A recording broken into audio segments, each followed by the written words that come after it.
This week on Zen and Not Zen, BroTime, BroTime, BroTime. Do you ever think about, like, when you were a kid, what you thought freedom would look like? And, like, if you'd live up to that thought of freedom? I mean... Or if that's even feasible? Well, I mean, it's... Truly in my life right now. It's so crazy because I thought... When I was a child, I thought $1 million was going to be the fucking number. Yeah. Right. Yeah. Totally. So that was the first thing. And then, that movie Blank Check was about that. Oh, Blank Check. Great Yes. With Great Miguel movie. Ferrer. That's what freedom looked like, was that was movie. Ferrer, Yeah. He was the butler, right? And some grooming by a bank teller. Yes. Karen Duffy. Oh, Karen, that's right. BroTime. My new hyper focus is Jarritos. Jarritos soda. Yeah, that that's mandarina, the pineapple. Sandia. You hear that sandia? You fucking I like haven't that tried watermelon one? No, I can't find the pink one. Sandia. Yeah, that's the best Sandia, one. baby. There's a tamarind one that I'm scared to try because it's brown. Even though I drink Coke, which is probably what it tastes like. Yeah, Jarritos. I would imagine, it probably has like a Coca-Cola. Now that I'm thinking about it, I was taste like, to I don't know why I don't want the brown one. Yeah. Part of the joys of being ex-drunk or whatever. I guess, don't you sit there and say you have to be like you're always a drunk or whatever. You're not an ex. I have friends in AA that are like, I'll always be an alcoholic. I agree all that. Believe me, I'm not trying to sell myself. I'm not going to be like, next week I can just put it down. Don't worry about me. But I remember I got to San Diego. Couldn't find fucking non-alcoholic beer in San Diego to save my life despite Athletic Brewing being like out of San Diego. Oh, right, yeah. And I was in fucking San Diego land, meet my buddies at my buddy and his friends at a fucking bar on the street where you want to be, where I would have loved to have gotten shit-faced.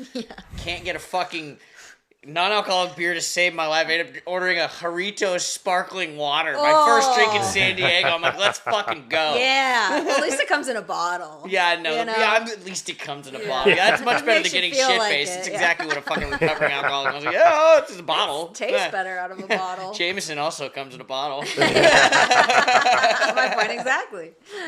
You know what? So it's been about 3.5 years now for me. It's been a little over 3 for me. A little over 3 for you, right? And I been surrounded still around with alcohol. Yeah. I'm not trying to abstain, from the environment of. Yeah. But I found myself the other day like really noticeably not desiring alcohol at all. Like there was that time where I went through the longing phase of like, oh well, shit, they're having fun, quote unquote. But I think it's the environment more than the actual drink. Yeah, quote unquote's a good point though. And I mean, obviously, you and I need to sit here and tell ourselves this kind of shit. And whether and I do genuinely kind of believe this. My life is easier without drinking, but it's like I did earlier on be like, yeah, that looks like it's fun. Right. Yeah. I do miss, believe me, I miss getting blasted. See, that's the thing is like, I enjoy the inhalable, ganj and whatnot. Yeah. But like, that'll only quote get you so far. There's a reason why I, went and got dependent on another one. Yeah, we wouldn't have had the same kind of vibe on the '90s reunion bus tour if we were all high. Very good. That is a very valid point. It's not. It's not good or bad. It's just different. I'll be the first to tell you, we probably would not. In fact, we would not have rented a party bus to go to a concert if we weren't drinking. Yeah. Well. Good vibe on that bus. That was a great vibe. That was great. I mean, that was a good last. I feel like that was really kind of the last time I went. Well, that was probably all out like that. That was. I still had like fucking. I probably thought I didn't have a problem back then. I'm I'm still in control. Yep. Yeah, I had another 4 or 5 years getting after it before that happened. So good. Well, like once I kind of removed myself from the environment of drinking, I kind of stopped desiring drinking. But I didn't. I mean, I have addictive tendencies to other things. Alcohol just wasn't my thing. That I was like, couldn't live without kind of a thing. I had those, had and have those things. Yeah. But once I stopped drinking, it was because my environment changed. Like, I stopped being around those types of people, whether it was like working in a restaurant or just being in my 20s in general. Yeah. Like, I want to go home and go to bed after an event, or if I do, I like want to have just one beer and just go home. Like, I don't know if that maybe plays a part in both of you guys like, too. I'm still in the environment, still in the industry, and obviously you still are, but it's also. I mean, a lot of people that I don't go to fucking meetings, neither do you, and I don't really know. I, to be honest, don't know a lot of people that don't drink. Like, you know, that, quote, don't do it. Yeah. Like, they don't do it because they, quote, can't. Yeah. Right. You know? Right. It's just like, fuck, I don't even remember what I was going to say with that. Well, that's probably because of the other guys. Well, in the industry that I'm in now, the fortunate thing is that I am surrounded by a lot of people that have either chosen not to drink or do drugs of whatever sort by their own accord, or because they know that it's just toxic for them. Yeah. And not saying that it's toxic for everybody. Like, if you can have a healthy relationship with alcohol, you can have a healthy relationship with marijuana, whatever it is, right? Yeah.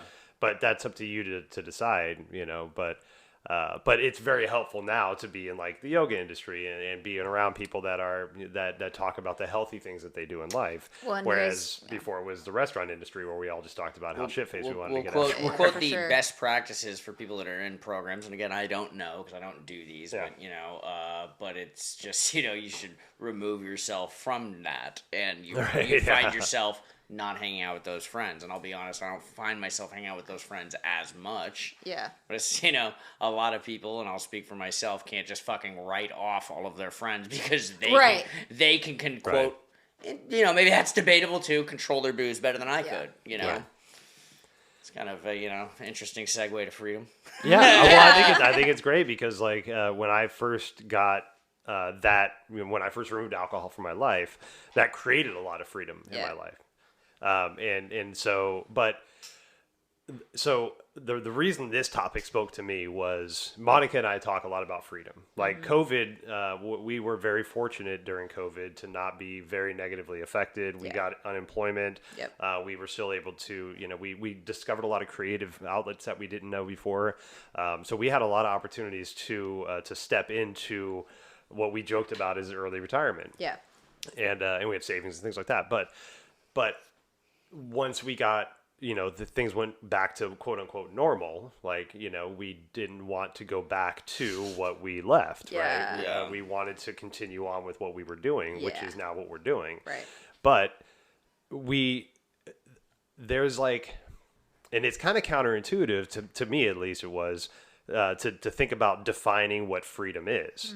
Right, because we think of freedom as like, fuck, I can do whatever I want. So like, is freedom anarchy, right? Well, anarchy still is like kind of crazy, right? And that can be very scary for a lot of people. Some people love anarchy, right? And that's great, you know, do you, right? Whatever makes you happy.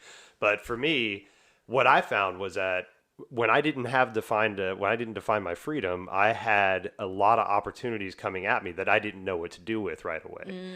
Right? Like I wanted to get away from the corporate structure of what I was doing and that 9 to 5 or whatever, actually like 9 to 9, you know, and do something a little more beneficial for the world.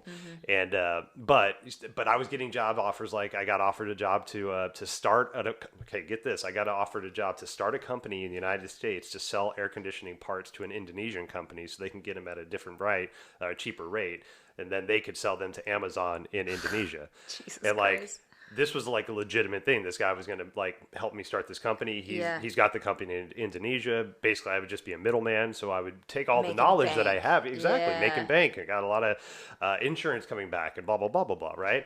But I wouldn't be able to do stuff like this and my other podcasts and the healing work and the sound baths and all this stuff that I'm working towards. And like, how am I just hearing about this now? We could be flipping air conditioning parts. We could be doing this podcast in fucking Bali, Adam. Like, seriously, what in your house in Bali? Shit.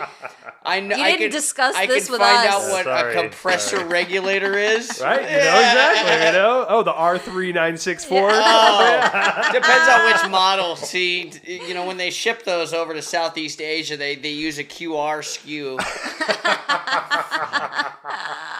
But you know, with like stuff like that, like I ruminated on that for weeks. You know, and I was like, "Fuck, man," because I was just like thinking a lot about it. You know, I didn't want to put it out there, but you know, but once I finally figured out, like, well, shit, I should put some parameters on what I'm actually wanting to do with this, you know, perceived freedom that I have, so that when these opportunities come in, I can be like, oh yes, that's great, or no, let's not do that. So I don't find myself like my old boss used to say, you get promoted to your point of ignorance, you know, and it's the like Peter you just, principle. Yeah, right. You just keep going up and up and up, and you don't know why, and eventually you're the leader of something, and you're like, well, fuck, how the fuck did I get up here, and why am I in charge of all this? Yeah, you know, I want to be really understanding of the path that I'm on, and so, you know, defining the things that I'm working towards. It's like a vision board of sorts, you know, like having that. So much sense. Because I even experienced that with, I mean, I think everybody to some degree kind of went through what you and Monica went through, of just having everything change and then having that time of like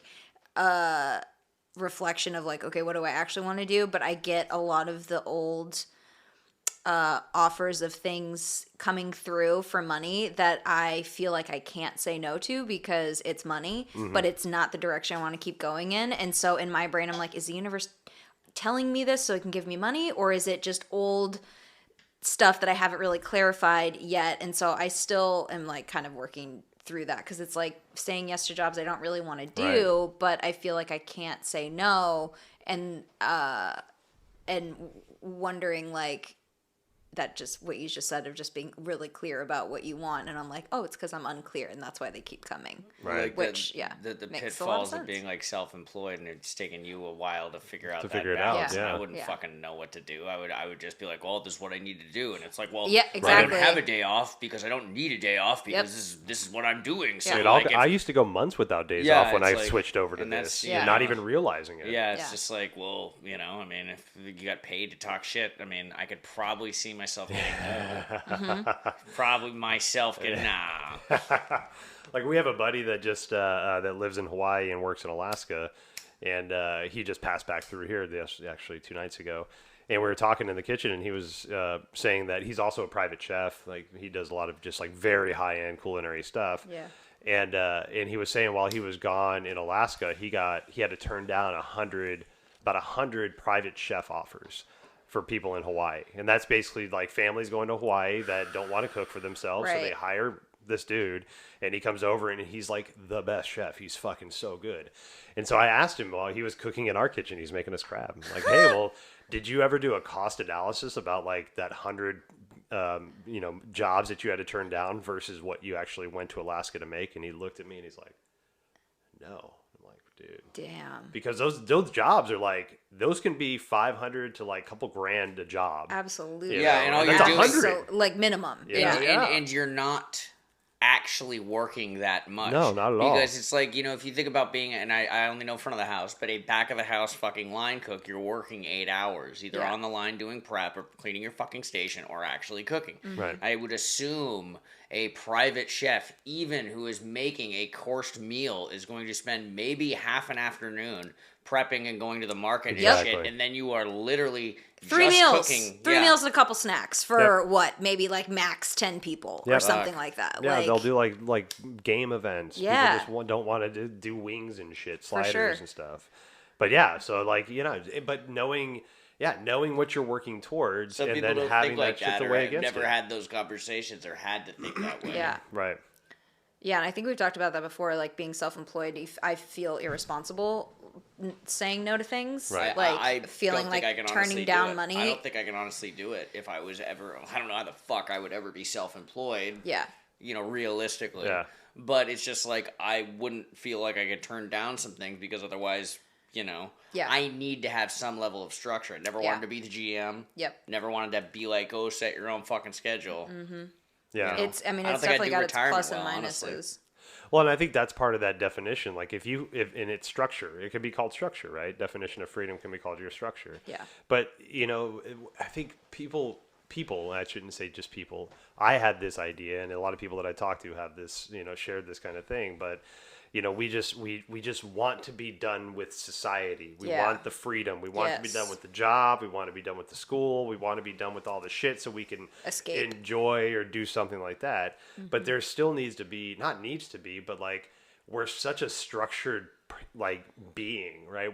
We've grown up with such structure, at least in the West, that when you just remove all of that, some people can do really well in that. Some people will freak the fuck out because there needs to be some kind of structure. Right, and that's why you see a lot of people like once they reach retirement, they go into like deep depressions. You know, there's people in retirement homes I'd that probably are just go back to school. Honestly, Hey, why not? Yeah. There's what the fuck no reason not to. What else you gotta do? Fuck, man. Yeah, I sometimes shut down when I have too much freedom in that same way, because it's like I can talk myself out. I was like, oh, well, I have this chunk of time off in my brain.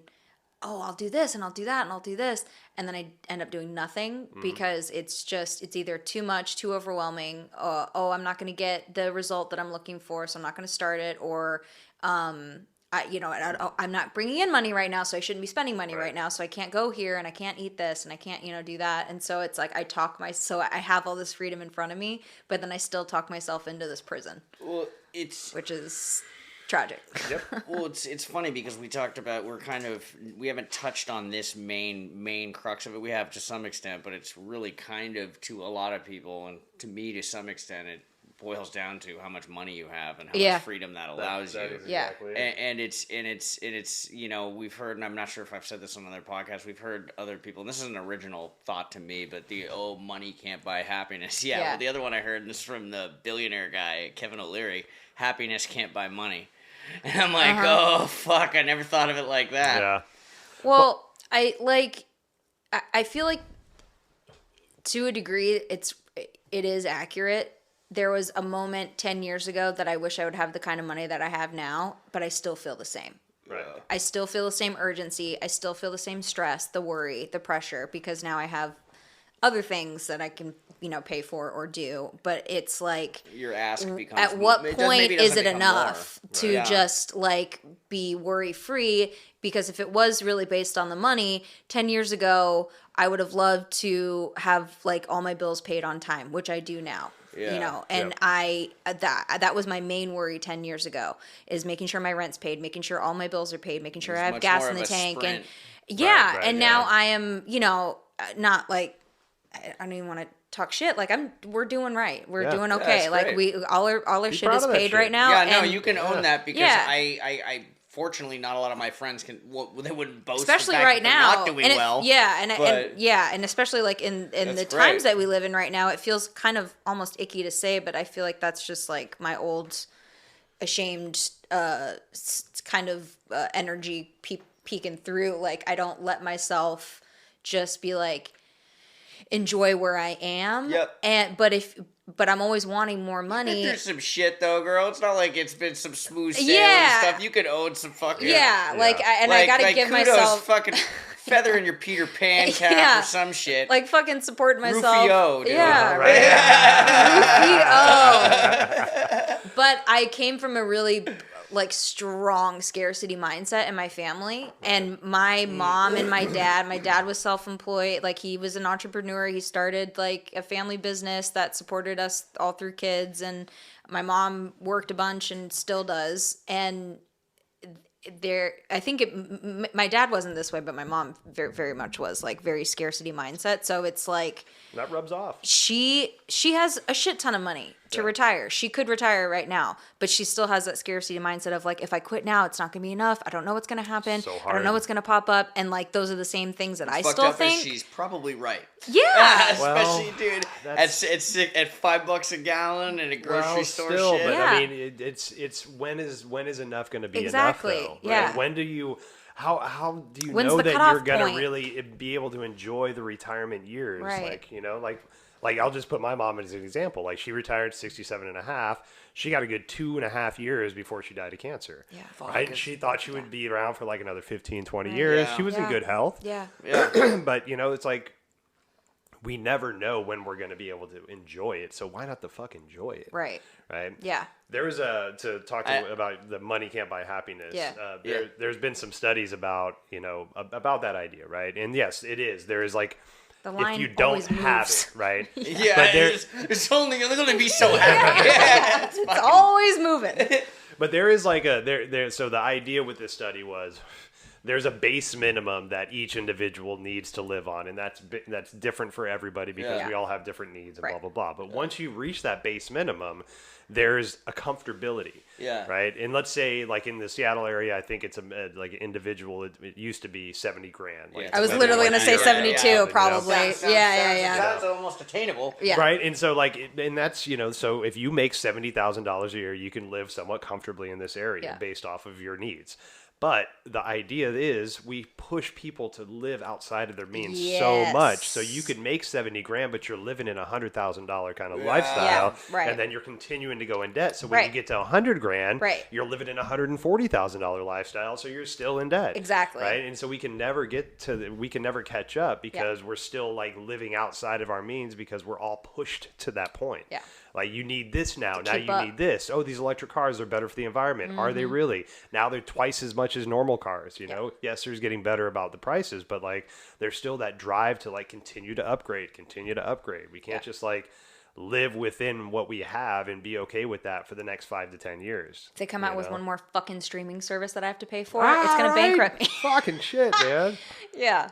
Like, that's what's going to fucking take me out is the fucking AMC app. Another $8 a month. The AMC app. What are you, the Gaia Network guy? 97 years old. I have been holding out on Paramount. Does the fucking Sundance have a streaming channel? No, let me tell you, the only reason. Robert Redford narrates it all. I love my TMC or TCM. Turner Classic Movies. Fuck yeah, man. No, it's because the Interview with the Vampire series is on that, and it's supposed to be really fucking good, and it's like queer as hell, and so I was like, God damn it, it's always another new one. But it's the same, pushing for more. So, like the 18 I already have. I remember I saw a meme that it was just like, it was a Captain America meme, and it was like, internet, Hulu, Netflix, whatever the fuck else, with your powers combined, it's like, I am the price of cable. I'm like, right? I can literally save maybe Jokes $5. On us, fuckers. Maybe $5. But I'm paying way more now. I'm appreciating Netflix's original content. I will say that. Yeah. See, that's actually, and we've maybe talked about this one before, but it's just like with Netflix. I mean, back in the day, I would go and I'd burn the DVDs and shit, but I'd go there to basically treat it as if it was a Blockbuster, not to watch like Netflix's new jam. And I understand they're trying to get all your proprietary, and that's why this, that, and the other. But it's like, I would like Netflix to kind of be like, I want to be able to stream Blues Brothers whenever the fuck I want. Yes. You know, it's like I don't really need like a show hosted by Mo Rocca on like Supermarket Finds or whatever the fuck. Right. You know, I don't know, but it's just Fixer Upper show. No offense to Mo Rocca. I hope you're doing all right. Is that a deep enough pull for you guys? Well, they do those. They do those like explained and history 101s and shit. Like, I dig it. I love a good documentary. I watched a good thing on the Thai Beanie Babies. Oh, that was great one. I watched that. And I'm not sure if I saw and Hip Hop Evolution was great. I mean, there's some good stuff, but I gave the first season of Stranger Things a shot. That kind of weirded me the fuck out. That was a great series. Yeah, it's kind of I mean, that was my favorite. I haven't gone past 2, but I everyone really went fucking one. hardcore on that one. It's I did appreciate all the kind of throwback nostalgia, the way it was shot. It even gets better as they lean into that. I appreciate. I'm so far behind that I'm like waiting for the series to end. To be honest, I don't like being scared, and that first season kind of scared the fucking shit out of me. It gets kind of dark, man. That is a fucking scary ass, whatever the fuck that is. Scary fucking thing. Trapped in the Upside Down. Yeah, that was trippy as fuck. I was watching that shit on like headphones and shit, traveling. Just like, oh fuck. Look at my I was still shoulder. drinking. I'd be like shit faced, and I'm like fucking watching this shit on headphones, like passed out, just like fucking. And I'd be like, "This is scary as fuck." And when you're drunk and you're scared, you're like, "Damn, this is scary. This is real." It's true. Just that really takes it down like 6 pegs when you're fucking hammered watching something that's supposed to be scary. You're like, oh yeah, this is pretty scary. Oh, there it is. You can't really jump as much. You're fucking hammered. When I get really like high and watch a movie, all I see is them acting. So I see them as a human being playing a part. Going action. Yeah, I'm gonna go eat some fucking turkey. Like I see them reading the lines, and I'm like so aware the fourth wall has been broken, and so it totally takes me out of it.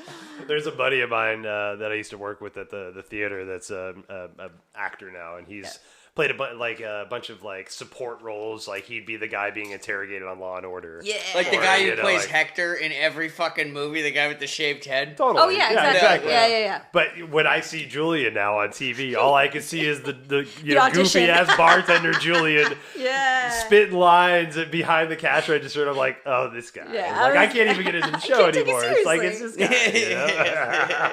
He does a great job. I'm not saying that, but like, the fourth wall's been broken. Yep, I see it through it. Yep. But what you were saying earlier about like too many options for decisions, like that's a real thing, you know. And it's like I think that goes a lot with choice fatigue or whatever it's called. Exactly. Yeah, I get that. When you have so many options, that it's like just overwhelming. I need to get Paramount Plus because that's got the new Beavis and Butthead movie that I want to see.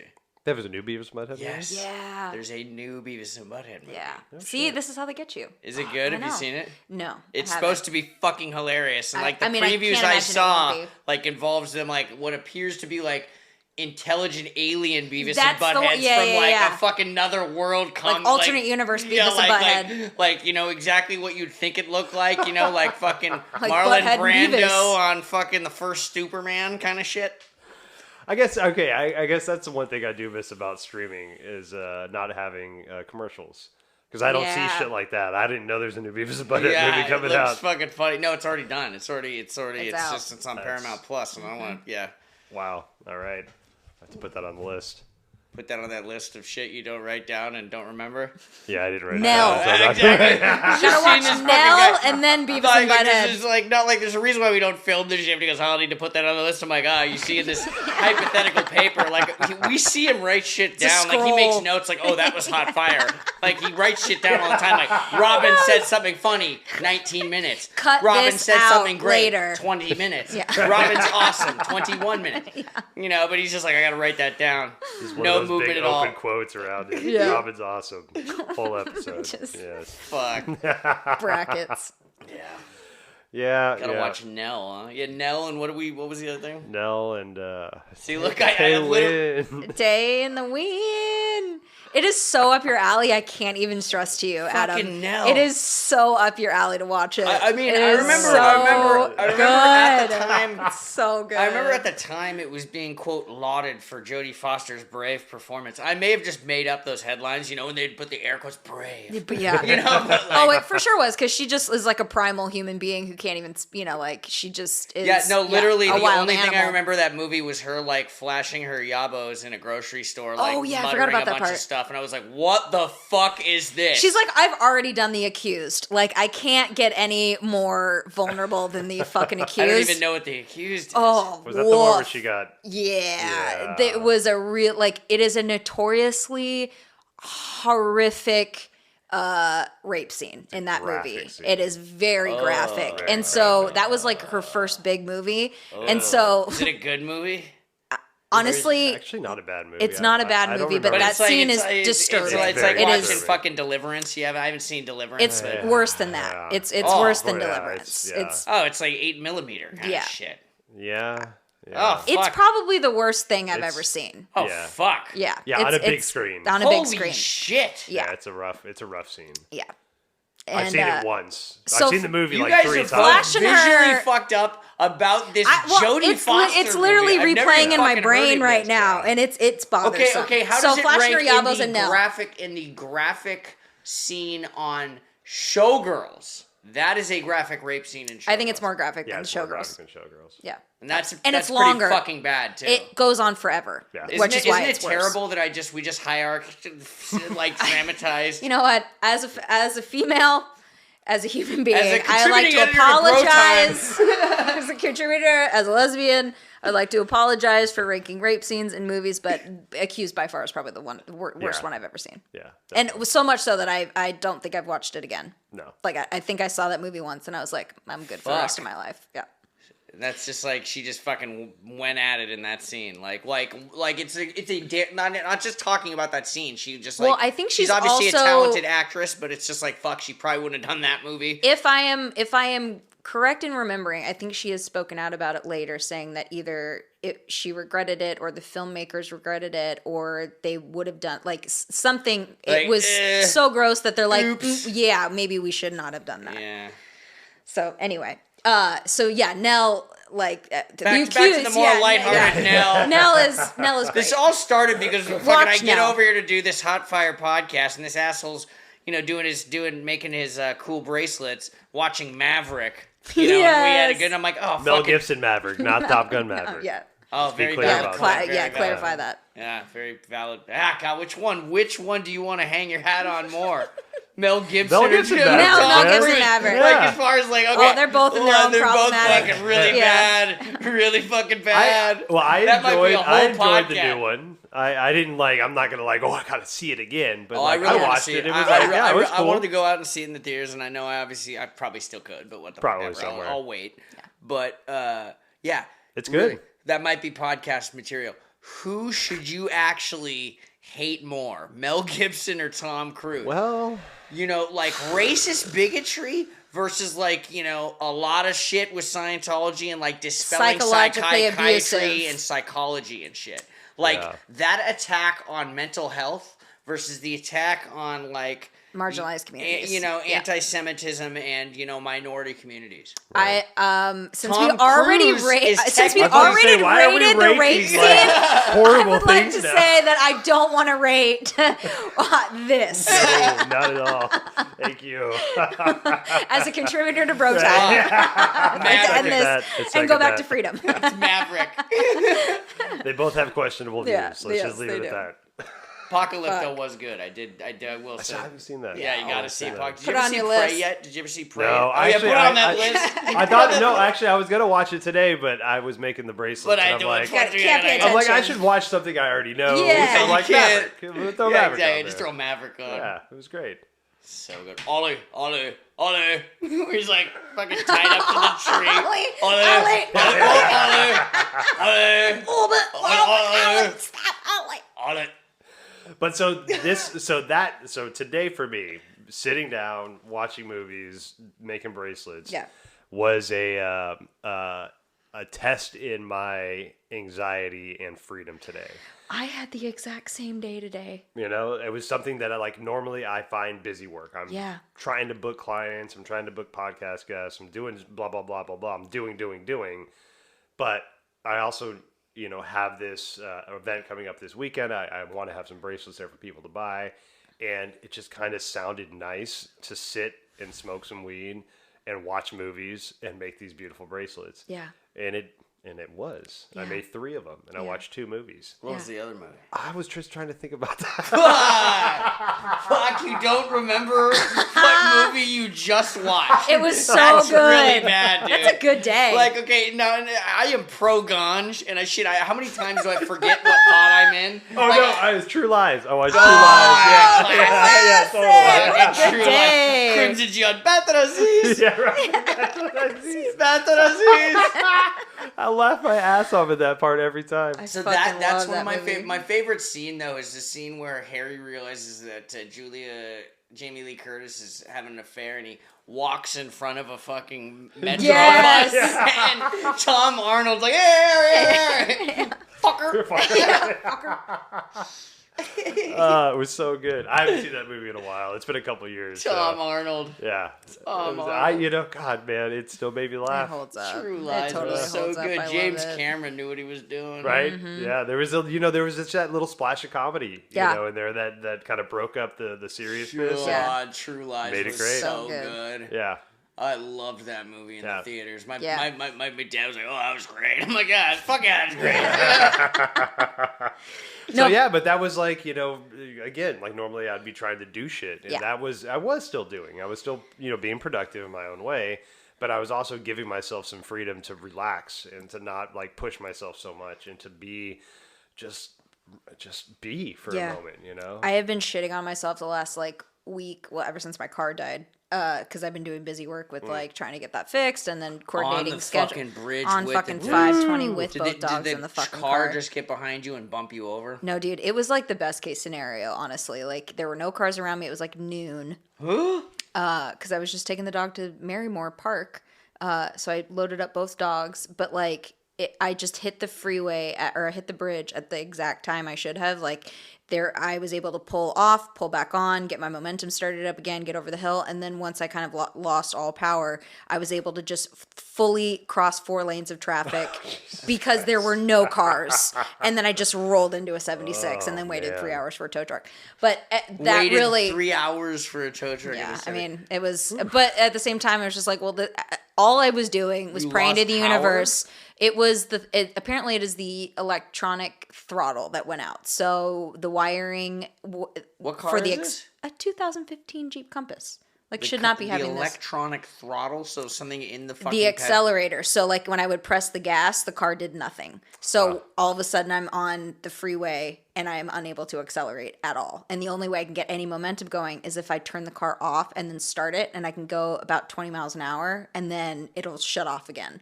So like you can kind of get what initial like quote spring. I get a rev. What life in the spring you can fucking exactly. And I just use like gravity and momentum and then the little bit of you were able to go across 4 lanes of road on like fucking coast. But if power. it had been 3 hours later, I would have been so fucked. You would have been fucked. You would have. So as unlucky as I could make that experience, it was the perfect day to do it because I had nowhere to be. It was a day off, and then it was, if I had done it later in the day, I would have missed my COVID vaccine appointment, which I really wanted to do.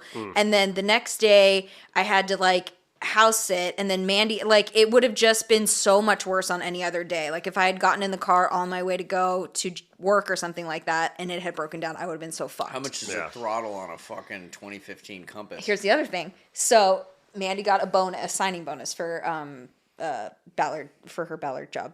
Nice. And it's the exact amount of what the repair God is. fucking damn it. The exact amount. Sorry, I'm not even religious. No. I shouldn't blaspheme God just the way that works. I but can't, like it was can't enjoy the fucking bonus. She wasn't even expecting to get it though. I know. And it bums me out that we got to spend it on that, but like at least we got it. Yeah, you know what I mean? Yeah, like it was perfect timing. She just got it, so we have it now to pay for. So it's $1,500. That's great. Yeah. Wow. But anyway, so that really set me off on a emotional spiral for the rest of the week, and I was just like feeling like I got to call this person. Oh, and then I had like a couple of other like tax stuff that I had to like follow up on, and so every day I was like doing all those like things that make me nuts. And if I wasn't doing them, I was like crawling my skin because I was like, I got to figure all this stuff out. And then this morning I woke up and I was like, all right, so I don't have to be anywhere until 6:00 tonight. And I am just going to sit down. I'm just going to sit down and I'm going to do some laundry. And then I'm going to watch the movies. And that's what I did today. But I had to like keep consciously reminding myself, like, it's okay that you're doing this. Yep. Same. It is okay that you're not getting anything done. And if all you can get done was like, I gave the dog a bath and I did a couple loads of laundry and I watched 2 Lord of the Rings movies. I view that as quote productive. Maybe we have different goals for what we design. Oh, totally. Yeah, exactly. You know, but it's just like I quote did all that shit 2 days ago, so I didn't need to do it on my days off. So I can literally be quote freer of whatever the fuck I do on my day off. Yeah. Right. Well, and even when I am being productive, if I get in those modes of like self-deprecation, like even the productive things I'm doing are not enough. Yeah. Or they're not the right things. So if it's like work stuff, or if I'm doing like screenwriting or comedy writing, like I'm not doing enough of it. It's not the result I want. I need to be doing this more. I need to be doing it longer. So it's like I can never get that satisfaction because I don't give myself the permission to just have the freedom to enjoy what I'm doing as I'm doing it, or just to do the thing that I'm doing. You should probably get Mario Kart or something at your house. I do have video games that that's another really good one. Well, it's so counterintuitive because like we like, I don't know about you, but like I fought so hard to get to this place. Yes. Like this is where I want to be. Yes. But I still feel that like that weight. Yes. You know, and every day. It's what I've recently realized is redefining terms. Yeah. Like busy, the word busy used to be like, oh fuck, I'm so fucking busy. But now like being self-employed, it's like, oh, that's great that I'm busy. And so I've got to really change the way that word feels with me. Yeah.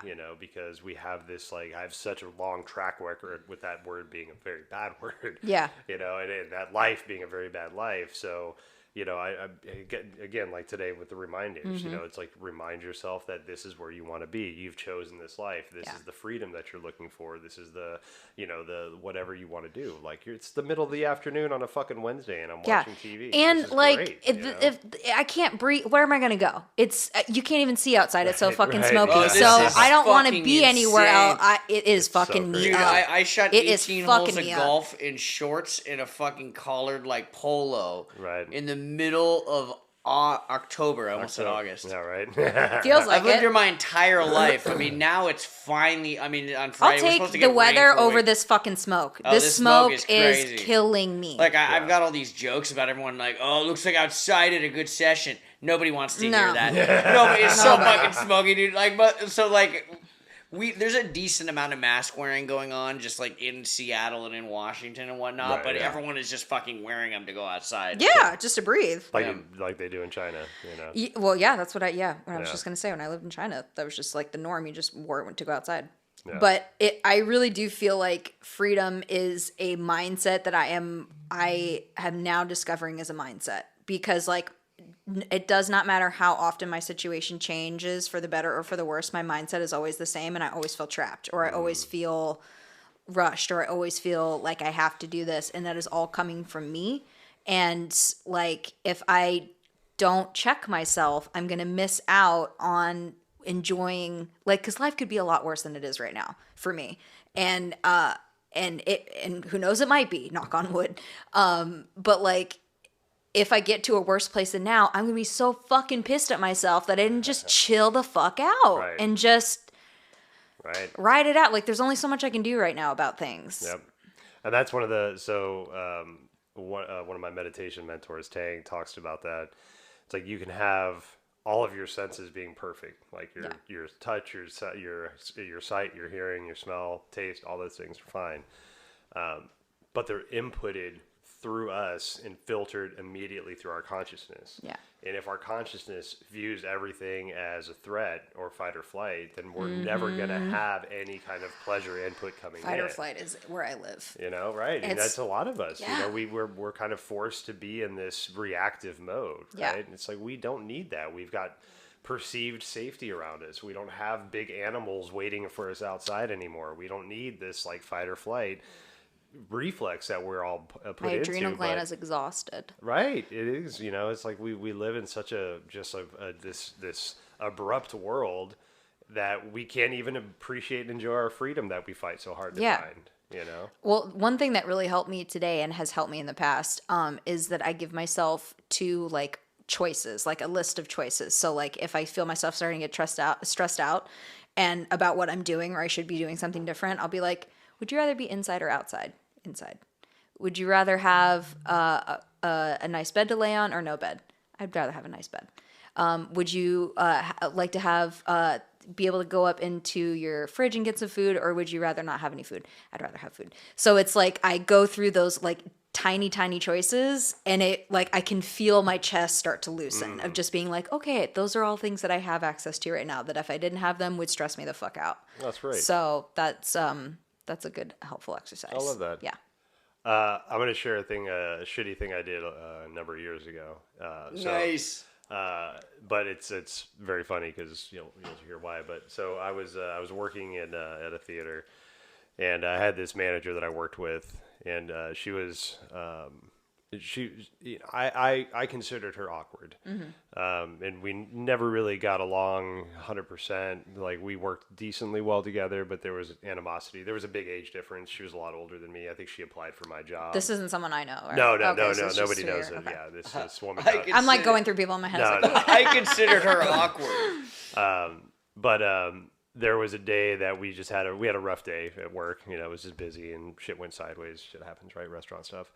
And I was walking out into the parking garage afterwards, and I overheard her giving herself a pep talk before she got into her car. And I tried not to listen, and I wasn't so real. And I wasn't like so real. making fun of her, so real. like vocally. But I remember in my head, I remember like being like, "Oh my god, I cannot believe this woman is. No wonder she can't handle this job." Yes. And blah blah blah blah, all this stuff, right? Yeah. But now, I fucking do that shit all the time. Yeah. Before any social interaction, I am in my car hyping myself up. Holy hell. I am least free. I think about her a lot because of that. Yeah. And like, again, I never like went up to her and be like, haha, look at you, goofy You're lady. like, I resonate with that, dude. I almost thought that's where it was going to go. And I'm like, like even in your darkest Buddy, time, I never. Pep talk this, pep talk these two middle fingers. Oh God! Spit on that bed cock. Yeah, exactly. Fuck. Oh, yeah. Man, I wish I knew that shit back then. Yeah. You know? Like, and these are things like, we did the, what we should have learned in high school episode, but like, that shit should be normalized so we don't feel so weird about it. Yeah. Well, it's just, I mean, affirmations and shit. People put stuff on their windows and their mirrors. Like, that shit does work. Totally. Yeah. Like, it's and when I'm in the middle of 520 and my car's breaking down, the first person I talk to is me. Like I'm going like, fuck. Everything's fine. You're fine. Like literally out loud, just like you're fine. Man. You're fine. You're gonna get it. You're gonna get through it. Monologuing in a We're car. gonna figure it out. We're gonna much monologuing. I am the most calm in a crisis when I am in the middle of a crisis. Sprinting across. But I am doing lanes. those like it's gonna be all right. It's fine. You're gonna make it. It's got a shoulder. You're all right. Like. So why wouldn't I do that for any other situation? When I am not at a level 200. Yeah. Like I can do it when I'm at a 2. Did you stop at the 76 in Medina? This the 76 Clyde Hill. Like literally first, it just right. Yeah. No median, thank God. Just roll that fucker right in. Sat there. Yeah. God and then watched every construction worker within a 30-mile radius come in for a soda and eat their lunch in the parking lot. It was the busiest gas station I've ever been to in my life. I was like, oh, it would be soda? nice. Yeah, soda. I get a fountain drink, huh? Yeah. I don't mind a little fountain drink every pop. once in a while. Did you go get? Yeah, I remember at the pizza place is obviously no longer there. You do the fucking graveyard, get all the. Oh yeah, just go down the road. Down the road. See, like I've been around enough fountain soda now, and I don't do that shit anymore. I'm never just like I want all 7 of that. I don't. My favorite is to go to an AMC theater and go to one of those $100,000 Coke machines that has every flavor of soda. Coke freestyles are fucking sick. Yes, and I love to get the Diet Coke cherry caffeine free. Yeah, there's some unique because I've never shit. seen that. Yeah, there's some shit you can do on those. Those are cool. Yeah. I know you don't drink any of those shit. No, that's it's my favorite. I've heard great things about those. That's Coke machines are really cool. Yeah. Those cost $100K. Yeah, because I wanted to just see. I was like, what if I manifest this for my house? I would love to have this in my house. I've always wanted fucking vending machines. It's a Tesla. I've always wanted fucking vending machines. Yeah, in me my house too. For no fucking I was like, reason. how expensive could it be? It's just pipes. You get like less than a G. You can get like a fucking. Yeah. You can get some vending machines. You know, depending if you want like soda and snacks or just snacks and just. I think I would. Refrigerator. I want 2. Yeah. I would want snacks and then a old school probably Pepsi one from like 90. Yeah. There you go. Oh, I like those. Yeah, I remember those. Kind of the bubble out. Yes. Yeah. Oh, yeah. We had those at our high school. Don't have room. Oh, yeah. Don't have room. No, not where you're at now. Don't have room for a vending department in my... Especially if you put the payphone in there, too. Oh, fuck. I forgot about the payphone. Man, see, I'm still... At least I'm consistent on this podcast. Yeah. Just opening up a mall from the 90s. I would go to that. I'm gonna have my Wendy's gonna have a salad bar. Yes, chicken salad. No, not the chicken salads. Not those awesome salads that we were the salad bar. The salad bar, like when we were like 7. Yeah. I'd like reopen every Sizzler. Oh yeah. The Wendy's salads, those were good for my 5. Yeah, like 10 we had a years whole ago. episode about it. Yeah, the whole episode about the Wendy's salads. Like, I'll get on that soapbox any day. That Mandarin chicken salad was good. Fuck yeah, man. So good. The Wendy's salads. I fucking forgot about that shit. I never forget. Never forget about it. Oh. Do you ever think about like when you were a kid what you thought freedom would look like and like if you'd live up to that thought of freedom? I mean, or if that's even feasible. Well, I mean, it's truly in my life right now. It's so crazy because I thought when I was a child, I thought $1 million was going to be the fucking number. Yeah, right. Yeah. Totally. So that was the first thing, and then that movie Blank Check was about that. Oh, Blank Check. Great Yes, with Miguel movie. Ferrer. That's what freedom looked like. Was that Miguel movie? Ferrer, Yeah. He was the butler, right? And some grooming by a bank teller. Yes. Karen Duffy. Oh, Karen, that's right. That's right. We talked about her. Yeah. Anyway. Fucking Karen Duffy. But not only does that guy spend way more than $1 million, but so I had a mythical idea about that, and then the other one was hoverboard. Now, I don't know where the fuck we go on freedom with that shit, but it's just like, it kind of, as a kid, it just seemed like that was kind of attainable. Marty McFly and all that shit just seemed Yeah. And it was never about money, but that was just kind of like how I grew up. The funny thing is I had an image of my brain of what freedom felt like, but I didn't have an image of like an adult, like, oh, I'd have this much in the bank and this is what my life would look like. Yeah, like where you'd live but and like, shit. yeah, no, I never, I think, well, I always wanted to move back to Seattle because I hated Arizona. I always wanted to live with a woman, which I currently am. So like a check, two for two. But I just remember, I probably have already talked about this before, but there was a moment where, cause I had horses growing up, and that's right. Horse girl, pony club. I actually looked into like how much would it be to like lease someone's horse just a couple of days a week, just so I could go ride. Yeah. And there's actually some reasonable prices, but they're like way out in Shelton. But anyway, but my idea of freedom, or the first time I really felt like freedom or joy at such a visceral level, was I was by myself. We were on a camping trip, and we were on a trail ride with a bunch of other riders, and I had kind of gone off on my own for a little bit, and I just galloped through this open field. And there was a huge mountain in front of me, and it was like, it looked like the Shire. Just fucking Xena and I shit. couldn't remember where it was, but I just was like full out. There was nothing in front of me. It was flat, and it was just like, this is what freedom feels like. This is what joy feels like.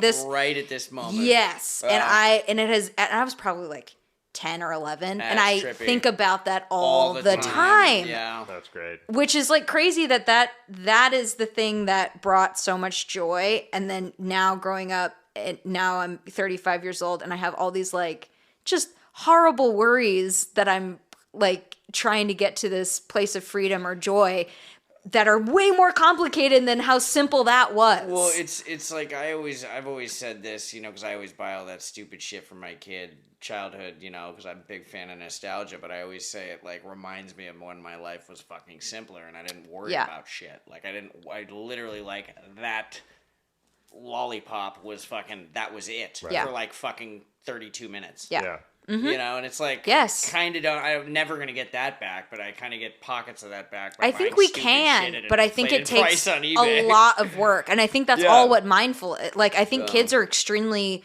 mindful. Yeah. They're in the moment. They're not worried about stuff because they haven't learned not to be. Like I felt like I've been stressed my entire life. But when I look back on being a kid, even when I was like, quote, stressed as a kid, like you're right, you're thinking of what's happening right in this moment, which is why high school feels so big and why middle school feels so big, because that's like your whole world. Right.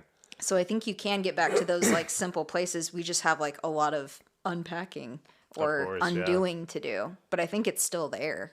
Yeah, there's I can't remember who said it, but there's a spiritual writer that I follow that talks about, we're born with the perfect amount of happiness, the perfect amount of love and light, but we keep putting things on because we think it brings us joy. But the more we start peeling things away, the more that happiness can shine. Yeah. And I see that a lot with, some of the, like you look at the Dalai Lama, look at some of these people that have reached some kind of like enlightenment or some kind of like path that they've been on for a while, and they have this childlike, quality about them. And a lot of that is because like everything does have wonder. Like this world is very beautiful and very mysterious. Have you just watched Jeff Goldblum exist in the world? He is a child where nothing has been more spectacular than what you're showing him at that moment. And I feel like it's so genuine, and I want that. That show he has on Disney Plus. Yes, it is magic. It is magical. I read online that somebody was at a party that Jeff Goldblum was at, and he literally walked around to everyone he met. He's like, "You are who? That's fascinating." Exactly. And then just worked his way around the room and said the exact same thing to every single. And I guarantee he meant it every time. Yeah. Right? Yes. Yeah. Watching that man discover ice cream and sneakers on the Disney Plus show I forgot about that. Fills my heart with joy. Such a good so show. I know it exists. World According to Jeff Goldblum. That's right. Yeah, so I know it exists. because he's able to do it, and he's a human being. So, yeah, he's a very successful, presumably wealthy person. That's how I felt when I was, like, in the ocean the other month or whatever. Yeah, right, like, I had that moment where I was fully, like, just there for 2 hours and didn't want to be anywhere else. And I wasn't doing anything but, like, it fucking swimming. sucks because it goes back to the main thing, and it goes back to access. You know, you talk about a pocket of time at a very young age on a horseback, and it's like... Yeah. And it's just like, cool. I've been on a horse. I've been fortunate to do that. But it's like, have you ever been on a fucking horse? Yeah. Oh, it's privileged as fuck. I'm from Texas, man. Come on. Yeah, so that's the thing. It's privileged to a degree, but we're like desert people. There are dime a dozen out there. Yeah, man. Fucking, what kind of saddle? Was it a Western red saddle? I'm not like that at all. But no, I've been on plenty of horses in my life. But you get what I'm saying, though. It's like, I mean, I guess better example for me is like when people, when I find out, and this is more often than not, they haven't been skiing or snowboarding. Growing up here, there's like everyone here does that, but it's also it's extremely fucking classist. Yeah. Right. You know? Yeah. No, it's not branded as such, but go up there. I'll tell you. It's expensive. You know, as a white as fuck person, I feel very fucking quote at home up there. Yeah. You know, not that that's my worry. Right. You know, but but you're absolutely right. There are like those like being able to see the ocean. I mean, some people spend their whole lives trying to get to see the ocean. You know, being able to ride a horse. That's a very privileged background that I come from. Fucking awesome, but it's like that's the time in which we quote. I agree with you guys. Yeah. We've experienced those moments of freedom. Yeah. Mm-hmm. Or even just like eating a really good meal. Like there are people that like dream about having a 5-star meal or you know what I mean? So like even the things that you can't, not saying like I have 5-star meals, but you know what I'm trying to say, like just a really good meal you think is like, oh, it's simple, but like there's always a level of privilege to that. But I think like I'm looking for that unconditional joy that comes from just existing and like looking at something the way like Jeff Goldblum looks at a pair of sneakers. That's really like that cost him nothing, you know, like just and truly like taking in all the cool things that thinking about all the people that contributed to making it and those cool like fabrics and who designed it and being genuinely interested and fascinated with something like that simple. And a lot of what that is that I see a consistency between like those stories that you just shared is like they're very present in this exact moment. Yes. You know, they're not worried about the shit going on, the bills to be paid later, the whoever that I'm going to meet next. It's like, I'm right here looking at this shoe, talking to this human being, and everything else fully invested. Off, right? Yeah. You know, you're right there in that moment. And that, you know, that's one of those Buddhist principles. Like in this exact moment, nothing's harming you. You're very safe. You're in a happy spot, right? It's only the thoughts that really kind of fuck us up. Yeah. Right? And so, like, when you can be that present, you know, those thoughts don't have, those stories don't have that idea, that opportunity to get in there. Yeah. Well, and I think I said that before to you, how all of my... That's a big one for me, yeah, right. Yeah. Totally. It's the same horse feeling of, like, you're just in it. It's just, it's all you. You have to be present, because if not, you're fucking nuts, right? It's all you, yeah. But my stress lives in the past and the future. It does not live in the present. Exactly. All of my stress lives in the past and the future. And I think I've said that before. But That's pretty Ted Howard. Yeah. Yep.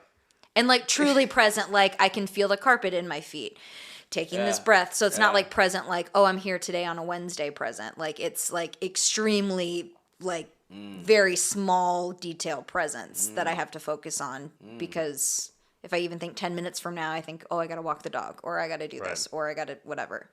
And that's a lot of meditation too. Yeah. You know, you're bringing yourself back to that moment.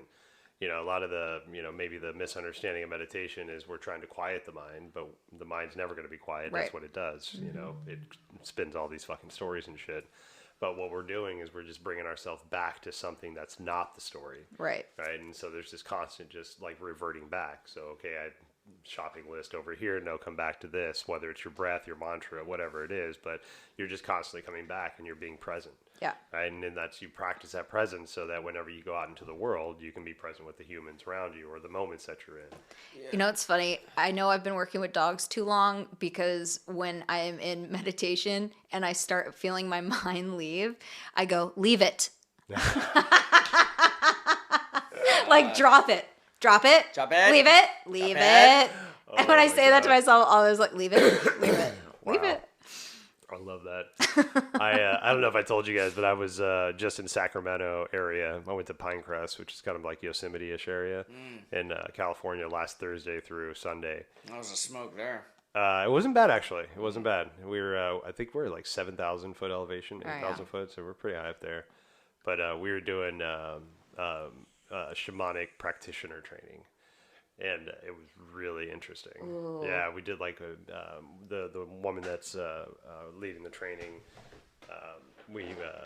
She led us through like making a medicine wheel, and like so we did this whole medicine wheel ritual, and I got to meditate in that thing for a couple days. Dang. It was very powerful. Yeah. Like I haven't felt energy like that in a long time. And there was this interesting. So a number of years ago, Mon and I did Vipassana. Right, we've talked about that before. Mm-hmm. The meditation stuff. And there was like towards the end, it was like the 9th day, 10th day of the 10-day meditation. I was on a walking path, and I just had this really beautiful meditation. We meditated for like 3 hours. You know, I was like, my knees and my hips were just screaming at me. So I got up and I was walking around on the walking paths, and I walked into.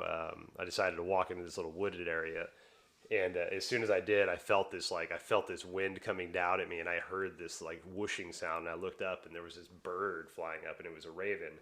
Was flying up at least 100 feet. Like there was no reason I should be able to hear or feel this at all, but I could feel this all, right? And it was just so intense, but I became the most present I've ever been in my life, right? I was just right there, and I walked into the wooded forest area, and it was like my eyes were like 4 HD, you know? It was just like everything. I was like colors zoomed in on bright.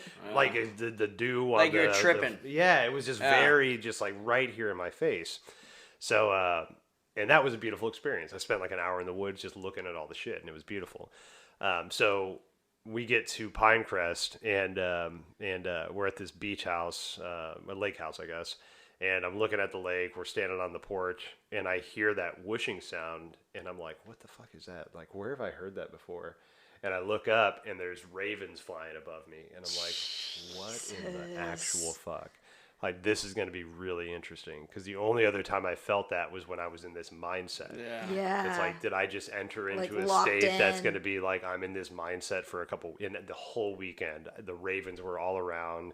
I could hear them when I was meditating, flapping over me. Like, it was really You had your Betty Ford crazy. Ravens. Yeah, it was really interesting. Ravens and chipmunks.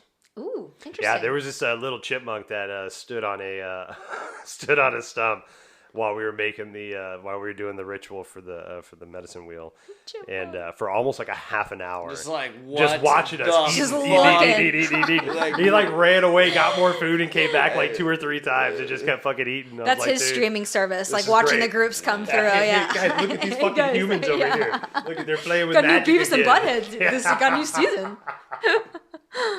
Yeah, it was fucking great, man. But just being around that energy for about 4 days. Yeah. And, and that was, I didn't smoke weed for 4 days, which is the first time I haven't smoked weed in a number of days in a while, which was kind of interesting because I could see the difference in the way that my body responds to energy. Fucking with sleep. Yeah, I bet. And sleep was fine, actually. Yeah. I mean, we were doing a lot of work, so we were doing a lot of journey work. So like mentally we were going out and I worked with a bunch of my spirit guides. One particularly, and then another one kind of showed themselves to me. So like it was very beautiful for me. Like I had a great experience. But again, like so that was a desire of freedom that I always wanted to be able to do. Like I wanted to be able to do these things and go to these trainings and have these experiences and figure out more shit about myself, right? Because, there's an overarching kind of idea that there's these energies, but the way they respond in our bodies is very unique to the individual. Yeah. So you got to do that work and like go deep and like fucking quiet the mind a lot. But, in the past, I would never have had time to do this. I would never have thought about making time. Like, I used to be... in the little bit of time you had, you'd be thinking about the little bit of time that you have. And you got to make it worth it. Exactly. And, it's going to end at some point, and I got to go back to this. Yep. Yeah. Yep. But no, there was like, I was able to come back and integrate. And I had a chat with the dude on the plane on the way back. That was, beautiful. We talked about stuff like this, So it was really nice to, like, feel that freedom kind of like paying off in a way, it's like, cool. And this is now you're not only absorbing and appreciating your freedom, but you're being what I would consider, productive with my freedom. Yeah. Like I'm still learning about shit, I'm still giving myself like, more reasons for people to come to me for their healing needs of whatever. You're not just sitting on the couch eating Chips Ahoy watching Maverick. No, those are Thursdays, not Wednesdays. Chips Ahoy are not good cookies. No, I just Mandy fucking loves them. And I think they're awful. I am pro Mandy, but she eats like an 8th grade boy. She eats great, trash dude. and loves it. Does she do soft chew or does she do? No, she likes to crunch, and I don't know. I like not a red bag broad. She is a blue bagger. For sure. I don't mind those. I'm not. They're not something I'll go for. No. I'll never buy them. But if they're there, I'll eat them. I'm not eating any more than one. I mean, like we've talked about Famous Amos before, and I'll that's exactly how I feel about Famous Amos. I'm gonna leave ass, it. Yes, be honest. They're mini Chips Ahoy. It's all they are. Wait, what about those new that new cookie thing? That's the new fad. What the fuck are they? The crumbles? What? Have you guys seen those? No. Oh my god, dude. So they're like, I guess they would be considered the voodoo donuts of cookies. Okay. And so they're called crumble, and they're spelled a little differently. There might be a letter missing, CRUMBL or something like that. Crumbles with a Z. Something like that, right? But they're like fucking great, and they're big. They're like almost like 4 or 5 inches. They're cookies, but they're different kinds. There's like the Captain Crunch cookie, and there's like all the different kinds, literally like voodoo donut like style, voodoo donuts for cookies. But cookies, and they're these beautifully like just really. Is it local or is it like a national thing? I think they're local. Oh, okay. Yeah, I think they're local. But there's a bunch of them. There's like, I've seen at least 4 or 5 of them around. Damn. But yeah, check those out. Okay. Crumbles. Well, I'll get Mandy right on that. Cookies. Yeah, people keep showing up with them. There's one up, and I've seen. There's a new one. So that's. You should check it out. I think you would. Really I should fuck with that. Yeah, there's one up in Alderwood. Yeah, I think you should dig that. You should fuck with that. Oh yeah. Maybe on your way home. Man. Fucking do a live podcast. Here we are. Here we are. What's just that picked up in our the case? Popeyes. We're now here at Crumbles. Yeah, fucking worst podcast ever. Smash that like and subscribe button, and you can maybe get that fucking donor level podcast. Adam and I live trying to go buy some chicken. Live on 405. Live on 405. On our way to go get some chicken. Ooh, is that a Toyota Tacoma? That was the worst. Right in style. That was so good. God damn. The best cringy thing ever. God. I just want that to exist still. Do you have the outtakes? I might still. Any of it? I don't know. I just like to watch it for my own enjoyment. I want to listen to it. Like you haven't deleted it, have you? I want the long awkward pauses. That might be worth like us listening to. I want to hear the blinker. I want to hear changing lanes. Like we did it for like maybe 10 minutes. Yeah, like I am 10 not to 15, feeling yeah. this. I'm like, I would love that we audio didn't get file. to Mill Creek, and we were like, no, we're done with this. Abort mission. Yeah. Man. Well, you guys got anything else about freedom? I won't be seeing that live performed by Rage Against the Machine. Twist the knife. Twist the knife. I'm going to see Winona Judd, and I'm going to feel free as fuck in that concert next week. I'm going to be there in 1 week, and I'm so fucking excited. Oh, I saw Graham Nash do Find the Cost of Freedom last week. Oh, there you go. 2 weeks ago, yeah. Fuck yeah, man. That's pretty, Production is just a level of joy. I like that. Like, it doesn't have to be an actual thing that you're getting done, but as long as you're enjoying doing it, then it's productive. Damn straight. So be free your mind, and the rest will follow. Fuck yeah. Be colorblind. I'm gonna fade it out. Don't be so shallow. he's like hitting the fader the same way he's writing shit down on that list. Okay, here we go. Yeah. He's like, stop the tape. Keep rolling. Keep rolling. Keep rolling. Fade it out. See you next time. See you.